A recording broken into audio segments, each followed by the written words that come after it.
ఆయన నిత్య కృషివలుడు, విజనరీ అనే పదానికి నిలువెత్తు రూపం. నమ్ముకున్న ప్రజల కోసం నిరంతరం తపించే మనిషి. ఏదైనా సంకల్పం తీసుకున్నారంటే అది పూర్తయ్యే వరకు పట్టు వదలని విక్రమార్కుడు అతను. మారుతున్న కాలానికి అనుగుణంగా పరుగులు తీయడం ఆయనకే చెల్లింది. 7-10 వయసులోనూ అనుకున్న లక్ష్యం సాధించేందుకు విశ్వ ప్రయత్నం చేస్తున్న ఆ నేత ఏపీ సీఎం చంద్రబాబు. ఏపీని స్వర్ణ ఆంధ్రప్రదేశ్గా మార్చేందుకు ఓ ప్రణాళికతో అడుగులు వేస్తున్న చంద్రబాబు ఇప్పుడు విదేశీ పెట్టుబడుల కోసం తప్పిస్తున్న తీరుపై స్పెషల్ స్టోరీ. విజనరీ అనే పదానికి నిలువెత్తు రూపం. సంక్షోభంలో కూడా చెక్కుచెదరని సంకల్ప బలం. స్వర్ణాంధ్ర కలల సాకారం కోసం నిరంతరం కృషి. ఏపీని పెట్టుబడుల గమ్యస్థానంగా మార్చేందుకు అలుపెరుగని శ్రమ. దావోస్ అంతర్జాతీయ ఆర్థిక వేదికపై ఇన్వెస్ట్మెంట్ల వేట. ఏపీ సీఎం చంద్రబాబు పేరు వింటే ముందుగా అందరికీ ఆయన నాయకత్వ పటిమ, విజనరీనే గుర్తుకు వస్తుంది. అపారమైన రాజకీయ పరిపాలనా అనుభవంతో పాటు ఆటుపోట్లను ఎదుర్కొని ముందుకు సాగే ఓ గొప్ప పొలిటీషియన్గా గుర్తింపు పొందారు. సంక్షోభంలో కూడా చెక్కుచెదరని సంకల్ప బలం చూసిన వాళ్లు ఆయన్ని అపార చాణక్యుడిగా చెప్పుకుంటారు. ఏదైనా సాధించాలని అనుకుంటే ఇక దానికి తిరిగే ఉండదు. ఎన్ని కష్టాలు నష్టాలు ఎదురైనా ఆ లక్ష్యం పూర్తి చేసి చూపించటం చంద్రబాబు ప్రత్యేకత. భవిష్యత్తును, భావితరాల అవసరాలను ముందే పసిగట్టి అందుకు అనుగుణంగా ప్రణాళికలు సిద్ధం చేయటంలో చంద్రబాబును మించిన వారు లేరంటారు మేధావులు. 2000 సంవత్సరంలోనే విజన్ 2020 లక్ష్యంగా పనిచేసిన దూరదృష్టి చంద్రబాబుది. 25 ఏళ్ల కిందట నాడు విజన్ 2020 అంటే అంతా వింతగా చూశారు. కానీ నేడు అదే బాబు వ్యూహాన్ని కేంద్రంతో సహా అన్ని రాష్ట్రాలు టార్గెట్గా పనిచేస్తున్నాయి. నాటి ఆయన స్ఫూర్తితోనే ఇప్పుడు కేంద్రం, రాష్ట్రాలు విజన్ 2047తో పనిచేస్తున్నాయి. విభజిత ఏపీకి రెండోసారి పగ్గాలు చేపట్టిన చంద్రబాబు ఇప్పుడు రెట్టింపు వేగంతో అడుగులు వేస్తున్నారు.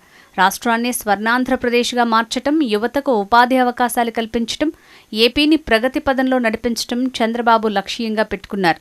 రాష్ట్రంలోని అన్ని వర్గాలకు న్యాయం చేయటానికి ప్రయత్నం చేస్తూనే అమరావతి రాజధాని నిర్మాణం, పోలవరం ప్రాజెక్టు పూర్తి వైపు దృష్టి పెట్టిన చంద్రబాబు మరోవైపు ఏపీలో పెట్టుబడులు పెద్ద ఎత్తున పెంచేందుకు నడుం బిగించారు. ప్రస్తుతం దావోస్ పర్యటనలో ఉన్న చంద్రబాబు అంతర్జాతీయ వేదిక ద్వారా పెట్టుబడుల వేట కొనసాగిస్తున్నారు.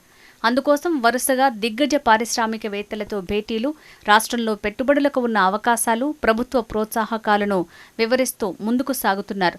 విశాఖపట్నంలో ఏర్పాటు చేసిన పారిశ్రామిక సదస్సు ద్వారా దాదాపు 8 లక్షల కోట్ల పెట్టుబడులు సాధించిన చంద్రబాబు ఇప్పుడు దావోస్ పర్యటనలోనూ మంచి ఫలితాలు సాధించే అవకాశాలు మెండుగానే ఉన్నట్టు మేధావులంటున్నారు. ఈజీ ఆఫ్ డూయింగ్ బిజినెస్ విధానంతో విదేశీ పెట్టుబడులు పెద్ద ఎత్తున ఏపీకి రప్పించి తద్వారా ఉపాధి, ఉద్యోగ అవకాశాలు మెరుగుపరిచే ఆలోచనలు అమలు చేస్తున్నారు. ఇక చంద్రబాబు పాలన, ఆలోచన విధానం, వ్యవహార శైలిపై విదేశీ పెట్టుబడిదారులకు విశ్వాసం ఉండటం కలిసొచ్చే మరో అంశం. ఏ రాష్ట్రమైనా అభివృద్ధి వైపు అడుగులు వేయాలంటే పాలనా సామర్థ్యం, బలమైన సంకల్పం ఉన్న నాయకుడు అవసరం. ఏపీలో ఇప్పుడు అదే జరుగుతోంది. రాజకీయంగా, పాలనాపరంగా చంద్రబాబుకు ఉన్న అనుభవం ఏపీకి ఓ వరంగా కొందరు చెప్తున్నారు. ముఖ్యంగా పాలనలో జవాబుదారీతనం అవసరం. అది చంద్రబాబు వల్లే సాధ్యం. ఓ నిర్ణయం తీసుకునే ముందు దాని పర్యవసానాలు పూర్తిగా పరిశీలన చేసిగాని చంద్రబాబు రంగంలోకి దిగరు. ఇదే ఇప్పుడు పెట్టుబడిదారులకు కావాలి. ప్రభుత్వం విశ్వసనీయతను, విధానాలను పెట్టుబడిదారులు పరిగణనలోకి తీసుకుని మరీ రంగంలోకి దిగుతారు. ఉమ్మడి ఆంధ్రప్రదేశ్లో హైటెక్ సిటీ, సైబరాబాద్ నిర్మాణం చంద్రబాబు ముందు చూపుకు మచ్చుతునికలు. బిల్ క్లింటన్, బిల్ గేట్స్ వంటి వారిని మెప్పించి రప్పించిన ఘనత చంద్రబాబుకే దక్కింది. ఆయన సారథ్యంలో ఏపీలో పెట్టుబడులు సురక్షితం అనే ఆలోచనలో గూగుల్ వంటి సంస్థలు కూడా నమ్ముతున్నాయి. పరిపాలన అంటే అదో కీలక బాధ్యత. రాష్ట్ర అవసరాలు, భవిష్యత్తు ప్రణాళికలు, పాలనలో విశ్వసనీయత అత్యంత అవసరం. ఇక ప్రాజెక్టుల నిర్మాణం, పెట్టుబడులు రప్పించటం వంటివి చాలా జాగ్రత్తగా చేయాల్సిన అవసరం ఉంటుంది. మాటలు గొప్పగా చెప్పి ఆచరణలో శూన్య హస్తాలు చూపితే కొత్త పెట్టుబడులు రావు సరికదా, ఉన్న పెట్టుబడులు కూడా తరలిపోతాయి. గత పాలకుల తప్పిదాలను సరిదిద్దుతూ రాష్ట్రంలో ఇన్వెస్ట్ చేస్తే సేఫ్ అన్న భరోసాను పారిశ్రామికవేత్తల్లో కల్పిస్తున్నారు. ఆ దిశగా చంద్రబాబు విదేశీ పెట్టుబడుల్ని రాబట్టే ప్రయత్నంలో ఉన్నారు.